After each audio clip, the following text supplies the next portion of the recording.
फिक्र कोरोना के कहर की, जो न सिर्फ देश बल्कि पूरी दुनिया में बढ़ता जा रहा है और बहुत तेजी से बढ़ रहा है। पूरी दुनिया में कोरोना संक्रमितों का आंकड़ा 6 करोड़ को पार कर गया है, लेकिन यह किस स्पीड से हुआ है वो आप इस ग्राफ से देखिए।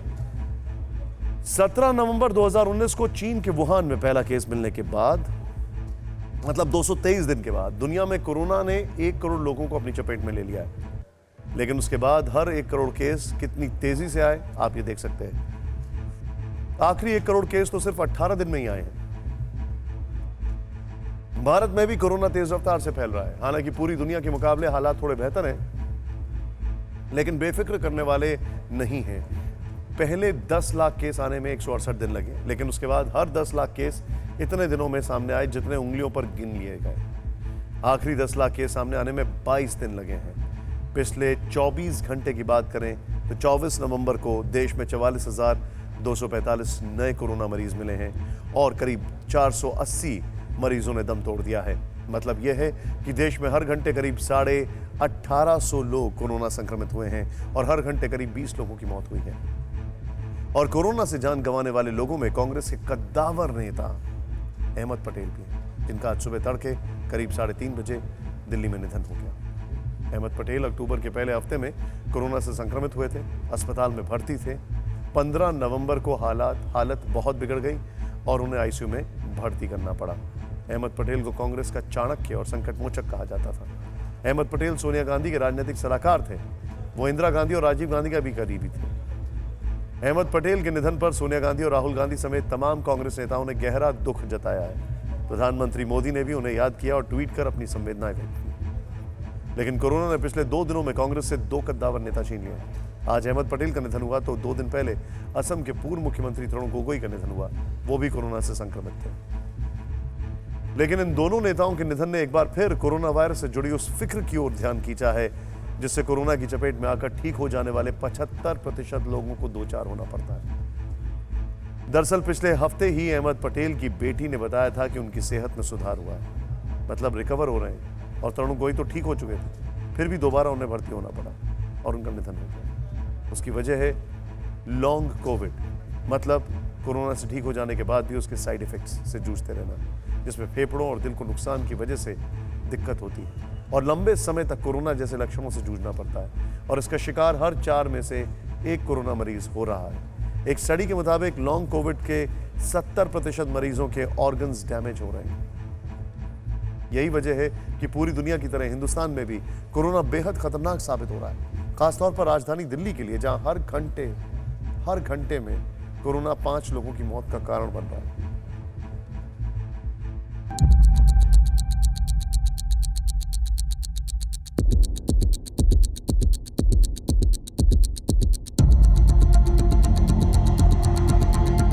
ना 2 गज की दूरी और ना ही चेहरे पर मास्क।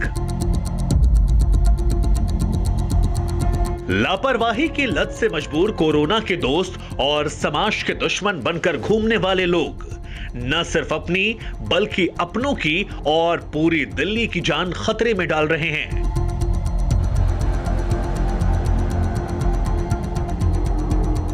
ये पिछले 1 हफ्ते में दिल्ली में कोरोना की चपेट में आकर मरने वालों का आंकड़ा है। 18 नवंबर को रिकॉर्ड 131 मौत हुई थी। अगले दिन यानी 19 नवंबर को भी 100 के करीब यानी 98 मौतें हुई और उसके बाद से मौत का मीटर 100 के ऊपर ही बना हुआ है। यह आंकड़ा देखकर दिल्ली वालों को डरना चाहिए। ये समझना चाहिए कि जिस हिसाब से कोरोना दिल्ली में आउट ऑफ कंट्रोल होता जा रहा है, पता नहीं कि अगला नंबर किसका हो। क्योंकि संक्रमण के मामलों की बात करें तो सिर्फ इस महीने नवंबर में 1.5 लाख से ज्यादा केस सामने आए हैं, जो कुल मामलों का करीब 28% है। और मौत के आंकड़े देखें तो दिल्ली में कोरोना काल की 1/4 मौत सिर्फ नवंबर के महीने में हुई। राजधानी में कोरोना से अब तक 8,621 मौतें हुई, जिसमें से 2,110 मौत सिर्फ नवंबर के महीने में हुई। दिल्ली सरकार बेकाबू होती महामारी और बढ़ते मौत के आंकड़ों के लिए बदलते मौसम और बढ़ते प्रदूषण की मार को सबसे बड़ा जिम्मेदार ठहरा रही है। पिछले 3-4 दिन से पोल्यूशन कुछ कम है, तो इसका इफेक्ट धीरे धीरे 2-3 हफ्ते में देखने को मिलेगा, डेथ कम होगी। दिल्ली सरकार को उम्मीद है कि आने वाले 2 से 3 हफ्तों में हालात काबू में आ जाएंगे, लेकिन इस वक्त हालात बेकाबू हो चुके हैं। हर दिन कोरोना मौत की सेंचुरी लगा रहा है। उसकी बड़ी वजह अस्पतालों में बेड की कमी और मरीजों को समय से इलाज नहीं मिलना है। अस्पताल में बेड की कमी होने से बहुत से मरीज सही वक्त पर एडमिट नहीं हो पा रहे। बेशकीमती वक्त अस्पतालों के चक्कर काटने में लग जाता है और फिर अगर बेड नसीब हो गया तो तब तक इलाज मिलने में देरी हो जाती है। इस देरी का नतीजा है कि इस वक्त ज्यादातर कोरोना संक्रमित मरीजों की मौत एडमिट होने के 72 घंटों के अंदर हो रही है। अस्पतालों में बेड की कमी के अलावा देरी से अस्पताल में भर्ती होने के पीछे एक और वजह भी है, और वो ये है कि जैसे ही किसी को पता चलता है कि वो पॉजिटिव है, लेकिन उसमें लक्षण नहीं होते, वो अपने आप को घरों में आइसोलेट कर ले रहा है। शुरुआत में तो ऐसा मरीज ठीक रहता है, लेकिन 5-6 दिन में जब उसकी हालत अचानक से गंभीर हो जाती है तो वह अस्पताल भागता है।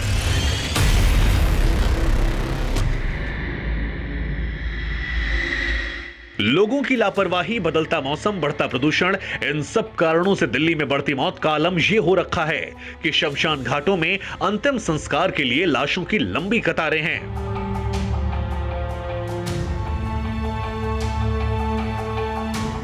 यहाँ पर शमशान घाट में अंतिम संस्कार के लिए बाकायदा वेटिंग चल रही है। अगर हम निगमबोध घाट की बात करें तो यहाँ रोजाना 20 से 25 कोरोना की वजह से मौतें जो हुई हैं वो यहाँ पर अंतिम संस्कार के लिए लाशें लाई जाती हैं। और दिल्ली में दूसरे और शमशान घाट हैं, वहाँ पर भी इसी तरीके से लाइन लग रही है। कब्रिस्तानों में भी शवों को दफनाने के लिए जगह कम पड़ने लगी है। ये आईटीओ का कब्रिस्तान है, जहां कोरोना संक्रमितों के शव दफनाने के लिए आवंटित जमीन 75% तक भर गई। आईटीओ के कब्रिस्तान के बाहर हैं और भीतर जाने की इजाज़त नहीं है, लेकिन यहाँ भी बताया जा रहा है कि लोगों को इंतज़ार करना पड़ रहा है और यहाँ पर अगले 1-2 दिनों के बाद लोगों को दफन करने के लिए जगह नहीं बचेगी। तो ये एक बड़ी चिंता की बात है, बड़ी चुनौती भी है। निश्चित तौर पर जिस तरीके से दिल्ली में लगातार संक्रमित लोगों की संख्या बढ़ रही है, उसी अनुपात में लोगों की मृत्यु हो रही है। ये रिपोर्ट और तमाम आंकड़े दिखाने के पीछे हमारा मकसद आपको ये बताना है कि मन के किसी कोने में वैक्सीन की उम्मीद लगाकर बैठना गलत नहीं है, लेकिन उस उम्मीद के दम पर कोरोना को कमजोर समझने की गलती आप बिल्कुल ना करें, क्योंकि वैक्सीन आने और सबको मिलने में कम से कम 6 महीने से 1 साल का वक्त लगेगा। ऐसे में लापरवाही बरतने की गलती आप पर या आपके परिवार पर बहुत ज्यादा भारी पड़ सकती है, क्योंकि कोरोना पहले दिन से जितना जानलेवा था उतना ही आज भी है। परवाह देश की, सोमवार से शुक्रवार रात 10 बजे TV9 भारतवर्ष पर।